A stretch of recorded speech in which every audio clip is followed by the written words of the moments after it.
예수님의 부활 때문에 교회가 세워졌고, 부활은 교회가 세워진 중요한 이유 중에 하나입니다. 교회는 죄 때문에 지옥으로 달려가는 영혼들을 천당에 보내려고 교회가 세워진 이유입니다. 그리고 용기와 희망을 갖고 살아가도록 날마다 말씀을 통하여 자신감을 불러일으키는 것이 교회입니다. 여러분, 불교나 유교나 마음의교의 교주들은 죽어서 무덤에 장사됐죠? 자신들의 교주가 무덤에 있기 때문에 무덤을 화려하게 꾸밉니다. 그러나 예수님의 무덤은 빈 무덤이죠. 기독교는 빈 무덤을 자랑합니다. 무덤 속에 시체가 있다는 것은 교주들이 인간이었다는 것을 증명하는 겁니다. 그러나 예수님은 인간이 아니라 살아계신 전능하신 신이었다는 것을 우리에게 말씀해 주고 있는 겁니다. 왜? 예수님이 부활하셨기 때문에 그렇습니다. 생각해 보시기 바랍니다. 죽어서 썩어버린 자가 위대합니까? 아니면 죽지 않고 설사 죽었다 할지라도 부활하신 전능하신 하나님이신 그분이 위대하십니까? 부활하신 우리 주님이 위대한 분이십니다. 그렇기 때문에 우리는 죽은 교주를 믿는 게 아닙니다. 영원히 살아계신 전능하시고 지금도 역사하시는 하나님을 믿는 믿음이 우리의 믿음인 줄로 믿습니다. 마태복음 28장 20절입니다. 볼지어다 내가 세상 끝날까지 너희와 항상 함께 할 것이다. 왜? 살아계신 주님이기 때문에 내가 너희와 항상 함께 한다는 거예요.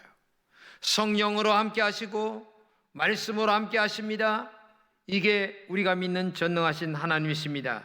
그렇기 때문에 오늘도 여러분과 저에게는 진정한 희망과 그리고 소망 중에 살아가는 것입니다. 여러분은 이렇게 소리쳐야 할 것입니다. 예수님은 부활했습니다. 더 나아가 그리고 나도 예수님처럼 부활할 것입니다. 이 믿음과 이 신앙으로 승리하는 여러분 되시기를 주님의 이름으로 축복합니다. 오늘 본문의 이야기가 뭐냐면 고넬료라고 하는 이방인이 예수님을 믿게 됐습니다. 그런데 너무나 믿음이 좋은 거예요. 고넬료는 백부장이었습니다. 군인이었단 얘기죠. 부하가 100명 이상이 더 됐어요. 그의 종들도 많았습니다. 근데 신앙이 굉장히 좋았는데 보니까 베드로라고 하는 유명한 사도가 있는데 이분을 모시고 우리 집에서 부흥회를 한번 했으면 좋겠다는 생각이 드는 거예요. 근데 이 베드로가 얼마나 멀리 있냐면은 이스라엘 남쪽 욥바에 있는 거예요. 그래서 사람을 보내가지고 그 사람을 초청을 하는데 물어보니까 이방인이라는 거야. 근데 그 당시에는 이방인과 유대인이 함께 할 수가 없는 거예요. 그 문화가, 그 당시 문화가. 그러니까 이게 베드로가 고민이 많은 거예요. 야, 이방인인데 예수를 믿는다? 이게 내가 가기가 골치 아프다. 말도 안 된다. 라고 하면서 마음속에 기도를 하는데 하나님께서 환상을 3번이나 똑같은 것을 보여주시는데 하늘에서 먹을 수 없는 짐승을 먹으라고 3번이나 똑같이 하늘에서 내려오면서 이걸 먹어라, 먹어라, 먹어라. 그래서 베드로가 고민을 하는 거예요. 야, 도대체 이 환상이 왜 이때에 나에게 있을까? 그러면서 그때에 고넬료에 보낸 종이 와서 부흥회를 초청하니까 야, 이건 이방인이지만 하나님의 뜻 가운데 가서 부흥회를 하라고 하는 말씀을 전하라고 하는 뜻이다. 그래서 간 거예요. 고넬료의 집에 그 멀리 가가지고 며칠 동안 설교를 하는데 이게 웬일입니까? 세상의 이방인들 가운데 하나님의 성령이 임하여 놀라운 기적과 이사, 방언, 병고침 이런 것들이 막 일어나는데 이 베드로의 마음이 싹 바뀌는 거예요. 야, 유대인만 믿어야 될 것이 아니구나. 이게 이방인에게도 믿어야 될 복음이구나 라고 하는 사실을 그때 깨닫게 되는 거죠. 그래서 그때 일어났던 사건이 이방인과 유대인 간의 갈등을 해결하는 문제가 그 설교 가운데에서 처음으로 일어나게 되고, 그 다음에 베드로가 설교를 하는데, 야, 하나님을 경외하고 의를 행하는 자면 예수쟁이다. 뭐 이방인이든 아니면은 뭐 유대인이든 상관없이, 더 나아가 부활하신 예수님을 믿는 사람이면 누구나 죄사함 받을 수 있다. 그게 이방인이든 유대인이든 상관없다. 이게 이제 베드로의 마음이 깨지는 거예요.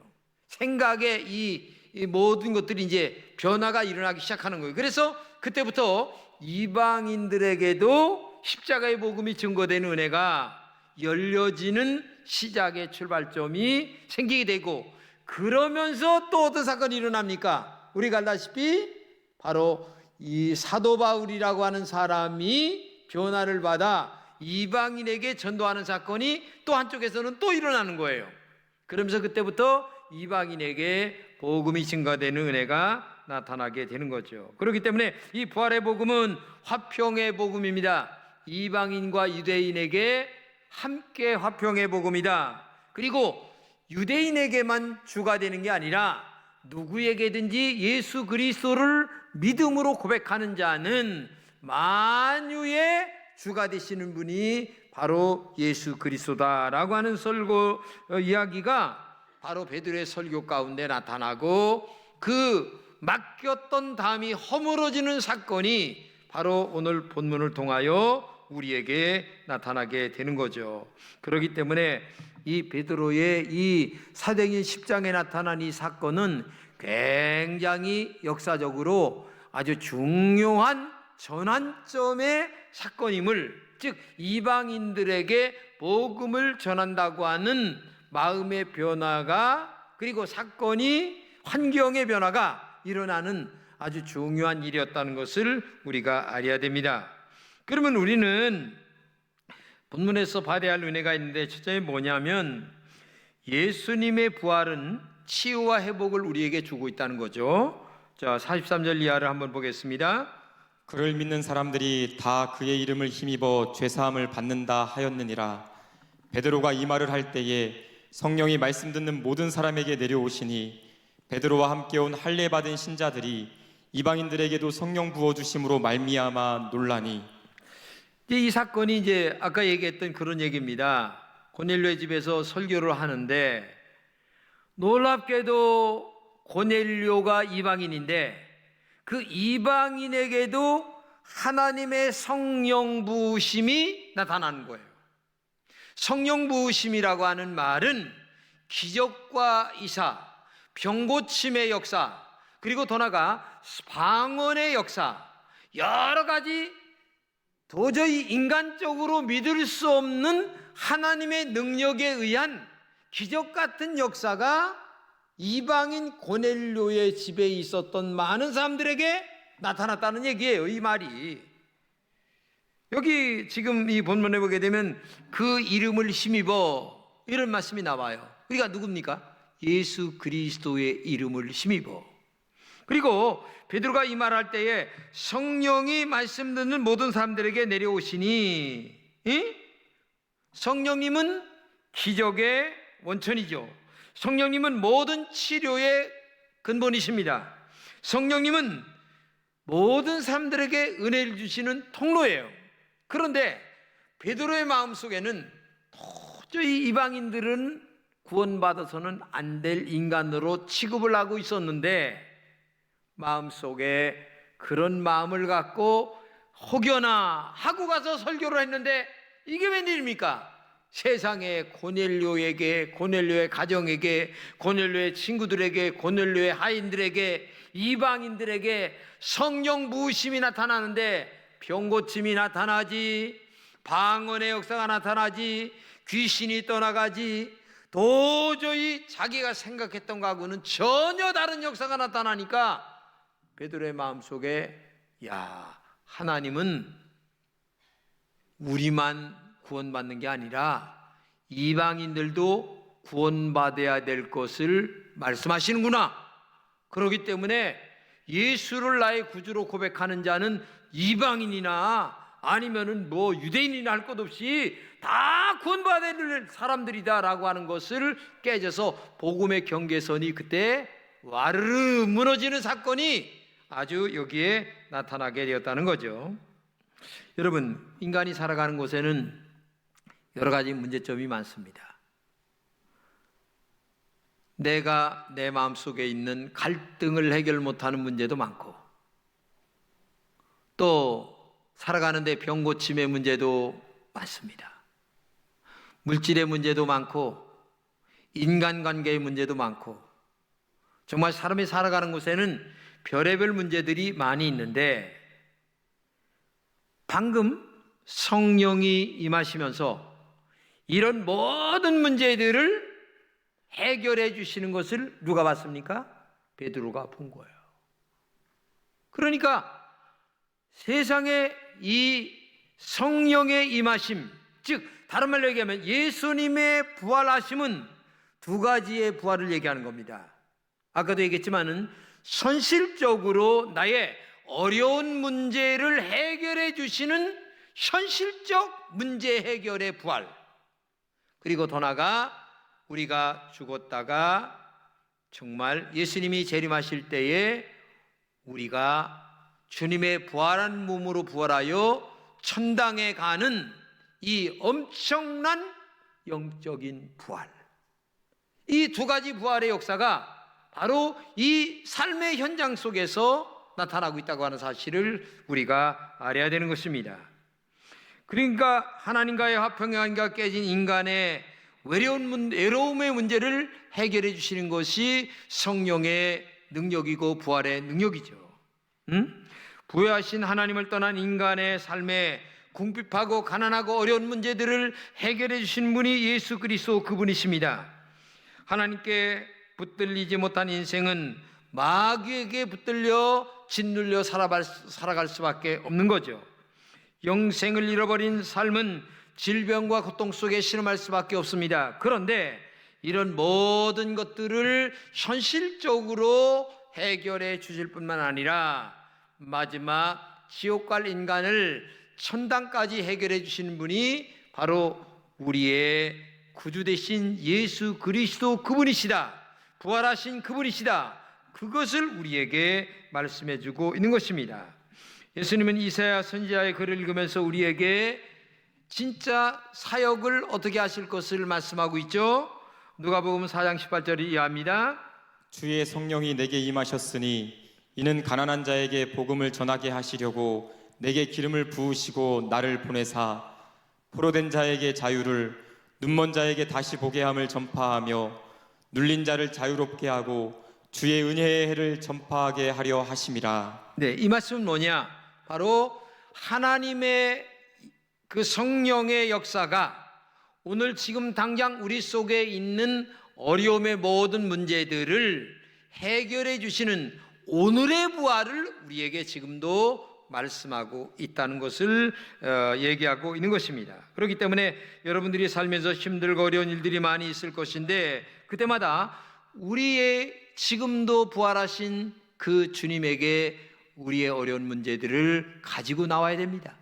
가지고 나와서 기도하고, 가지고 나와서 말씀대로 살고, 가지고 나와서 믿음으로 기도하며 눈물을 흘리며 간구할 때마다 하나님께서 여러분들의 눌려진 문제, 악한 영에 짓눌린 어려운 문제들을 하나님은 지금도 해결해 주시는, 회복의 은총을 주시는 은혜의 역사가 있다는 것을 꼭 기억하면서 정말 하나님 앞에 나와 눈물 뿌리며 기도하는 여러분 되시기를 진심으로 축복합니다. 제 동기 목사가 있습니다. 네, 이 친구가 키가 저보다 훨씬 더 작아요. 얼마나 어렵게 살았는지 먹을 것이 없을 정도로 어려웠어요. 근데 믿음이 참 좋았는데 어느 아가씨를 만났는데 아주 훌륭한 가문의 아가씨를 만난 거예요. 근데 이 아가씨는 예수 믿고 부모님들은 예수를 안 믿고, 제 동기도 예수 믿는데 너무 믿음이 좋으니까 두 남녀가 만나서 이제 연애를 하는데, 이게 뭐 믿지 않는 색시 측의 얘기를 통보를 해야 되는데 어떻게 할 길이 없는 거예요. 그래서 고민하다가 용기를 가지고 가서 얘기를 한 거예요. 그러니까 뭐 가문은 어떠냐, 앞으로 어떻게 살 거냐 얘기하니까 우리 집은 너무 가난하고 그 다음에 앞으로 목사가 되겠다고 얘기하니까 이건 뭐 당장에 그냥 한 방에 쫓겨난 거죠. 그리고 큰오빠가 그 동생의 여동생에게 하는 말이 쥐약을 갖다 주면서 너 먹고 죽어라, 결혼할 바에는. 이렇게 완고한 집안에 가서 쫓겨난 거예요. 할 일이 없는 거야. 그래서 둘이 생각도 못하여 밤마다 밤을 새며 기도를 하는 거예요. 이게 몇 달을 기도했는지 어느 날 그 아버지 어머니가 마음이 변화돼서 예수를 믿게 된 거예요. 할렐루야. 그리고 얼마나 변화가 됐는지 쥐약을 주던 큰오빠가 목사가 돼가지고 지금 목포에서 목회를 하는데 얼마나 큰 목회를 하는지 몰라요. 그리고 우리 동기가, 내가 얘기는 안 하는 이름을 안 되는데 여수에서 개척을 한 거예요. 개척을 했는데 이 교회가 얼마나 커졌는지, 사실 요번에 부총회장 나와서 하려고 그러다가 자기는 그냥 목회만 하고 만다고 안 했는데, 저는 그 이야기를 듣고 제가 마음속에 느끼는 것은, 야, 부활하신 예수님은 정말 위대하다. 기도하면 안 될 것이 없다.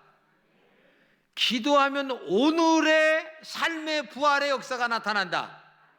할렐루야. 그게 여러분들 부활하신 주님 앞에 정말 나와 기도 좀 해보세요. 아니, 어떤 분에게는 이런 기적의 역사가 나타나는데 왜 나에게는 이런 기적의 역사가 안 나타나느냐? 정말 믿고 기도 안 하기 때문에 안 되는 거예요. 나중에 부활만 생각하지 말고 오늘의 현실적 어려움의 문제를 해결하는 이 오늘의 부활도 여러분들에게 나타나는 은혜가 있기를 주님의 이름으로 축복합니다. 그리고 중요한 것은 우리는 부활신앙으로 살아야 된다는 얘기입니다. 오늘 39절 이하입니다. 그를 저희가 나무에 달아 죽였으나 하나님이 사흘 만에 다시 살리셨다. 예수 그리스도는 십자가에 달려 돌아가셨어요. 그러나 예수님은 죽음으로 끝난 것이 아닙니다. 사망 권세를 이기고 부활했습니다. 하나님은 예수님을 다시 살리셨어요. 모든 이름 위에 뛰어난 이름으로 축복하셨습니다. 누구든지 그 예수 이름을 믿기만 하면 차별 없이 부활의 영광에 참여할 수 있는 은혜를 누구에게나 허락하신 분이 하나님이세요. 이러한 영생의 길을 열어주셨는데 그 능력을 믿지 못하고 현대인들은 물질 만능주의에 빠지고 과학 만능주의에 빠져서 인간적 계산에 이해가 안 되면 믿지 않으려고 한다는 얘기죠. 그러나 요한복음 10장 25절입니다. 나는 부활이요 생명이니 나를 믿는 자는 죽어도 살겠고 무릇 살아서 나를 믿는 자는 영원히 죽지 아니하리라. 이 말씀은 미래의 부활을 말씀하신 얘기죠. 나는 부활이요 생명이니 나를 믿는 자는 죽었다 할지라도 예수님이 재림하실 때에 분명히 살아날 것이다. 무릇 살아서 나를 믿는 자는 영원히 죽지 않는다고 하는 말은 너의 마음속에 영생의 은혜가 있어서 천당 간다 라는 말씀을 우리에게 말씀해 주고 있는 것입니다. 그렇기 때문에 오늘도 예수 믿으면 두 가지 부활이 있는 거예요. 하나는 현실적으로 어려운 문제가 해결되는 은혜의 부활이 있는 줄로 믿습니다. 그리고 나중에 진짜 우리가 죽지만 예수님이 재림하실 때에 천당 가는 은혜가 있다. 이걸 꼭 믿고 승리하는 여러분 되시기를 축복합니다. 설교가인 필립스 브룩스라고 하는 말은 이렇게 얘기했습니다. 부활의 위대한 진리는 우리가 죽은 후에 새롭게 다시 영생하는 것만은 아니다. 부활은 지금 우리가 이 땅에 새롭게 되는 것이다. 우리가 영원히 살아야 하기 때문에 지금 귀하게 살아야 한다. 오늘 귀하게 살 수 있는 것은 부활의 큰 진리다. 그렇기 때문에 오늘도 여러분과 제가 정말 부활 신앙을 갖고 오늘의 삶을 용기백배하게 살아가는 영적인 능력이 있기를 진심으로 축복합니다. 조니 에릭슨이라고 하는 사람이 있는데, 이분은 17살에 그 다이빙 연습을 하다가, 국가대표 다이빙을 하려고 연습을 하다가 그만 떨어져서 이게 목이 부러집니다. 그래서 지체장애가 되는 거죠. 목과 허리가 다쳐서.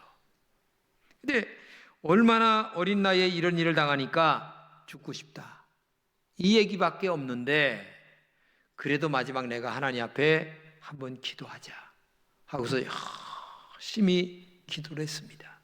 그런데 놀랍게도 어느 날 하나님이 그에게 나타나셔서 자기가 십자가에 피 흘려 죽으시는 모습과 그 다음에 부활한 모습을 보여주면서, 내가 이렇게 부활했는데 너도 오늘 용기를 갖고 살아야지.